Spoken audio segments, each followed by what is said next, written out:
When we think of cities, we usually picture grids, coordinates, street names. But what if they're more than that? What if every single path, every quiet lane is actually a container for our most important stories? Today, we're going to do something a little different. We're going to map a love story that's literally written into the streets of a city. Wow, what a line, right? It just hangs there in the air, full of so much hope and history. But to really, truly feel the weight of a moment like that, you have to understand the world where it was spoken. So, let's meet our two main characters, Peppi and Jarru. Their story isn't just about who they are, it's about where they are. Their entire romance is tied to the landscape itself, a journey they take through four very, very special places. Their journey takes place along what the locals call the heart petal roads. And each road, you'll see, marks a totally different phase of their relationship. It creates this complete emotional arc. So let's walk these paths with them, right from the very beginning. Every great story has a starting point, right? For Peppi and Jarru, that beginning is found on a lane that almost seems to breathe with its own light and history. So get this. The environment here is practically a character in the story. I mean, imagine a street lined with flowers that literally glow in the dark, humming with these faint, chime-like sounds that locals believe are whispers of ancestral approval. This isn't just a pretty street. It's a place designed for whispered secrets and huge, life-altering choices. The perfect setting for a first real step. And right here, this is where the magic of the place just comes alive. Jar's question is so simple, so vulnerable, and Peppi's answer isn't in words. It's in an action. Their first real kiss happens under this canopy of glowing blossoms that seem to be humming just for them. This is their beginning. Okay, so after that initial spark, that incredible first kiss, comes something deeper, something quieter. The next stage of their journey takes them down a path not of grand gestures, but of gentle, unspoken understanding. This is apparently the quietest street in the whole district. It's a place you go to find peace. But the local legend, that's what really gets me. The idea that if you just walk down this path, holding hands in silence, it can sync your hearts for an entire year. It's a space that's literally built for empathy. And look how they use this space. Peppi is clearly overwhelmed by something. And Jarru, he doesn't try to fix it. He doesn't bombard her with questions. He just sits with her in that quiet, offering his presence. His response, "I'm here with you," well, it's everything, isn't it? This is their relationship moving into a phase of deep, quiet support.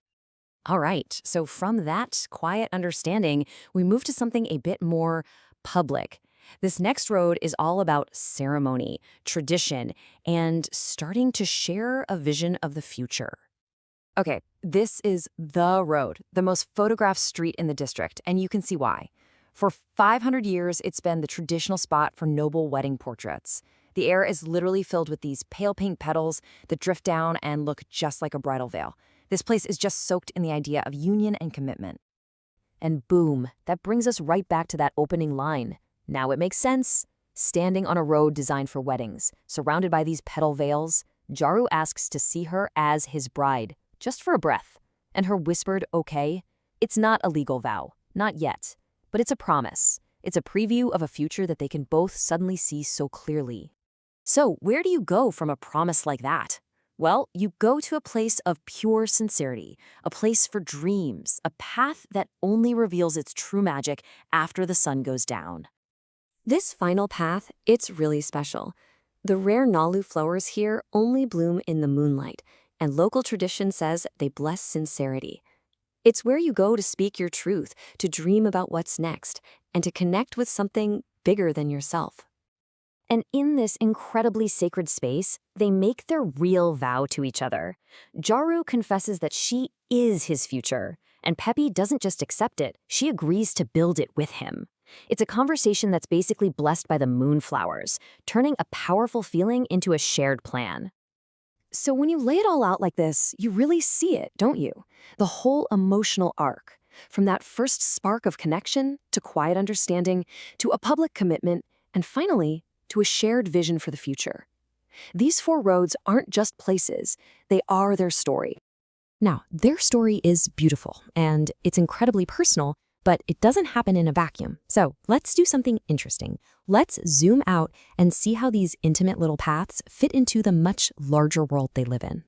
To really understand Peppi and Jarru, you have to understand where they each come from. Their homes are in the same city, sure, but they represent two completely different worlds. And just look at this contrast. Jarru's world is literally called the Mile of Pure Nobility. It's all about prestige, ceremony, and tradition. Peppi's world? It's a cozy home on a quiet lane. It's about safety, warmth, and comfort.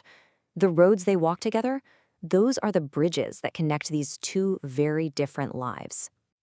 And if we zoom out even further, you can see their personal story playing out against the backdrop of a living, breathing city that has its own pulse, its own rhythms and systems. I mean, even the public transit system tells you what this city values.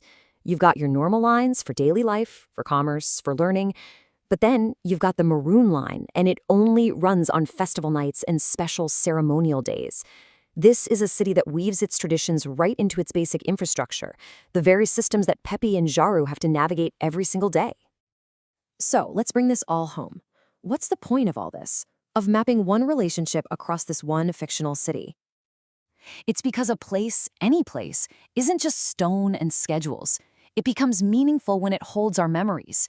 The grand public systems and the quiet personal lanes, they all weave together.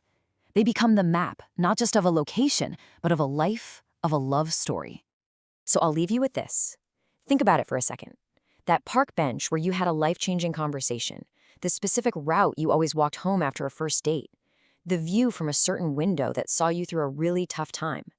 What spaces in your world hold your stories?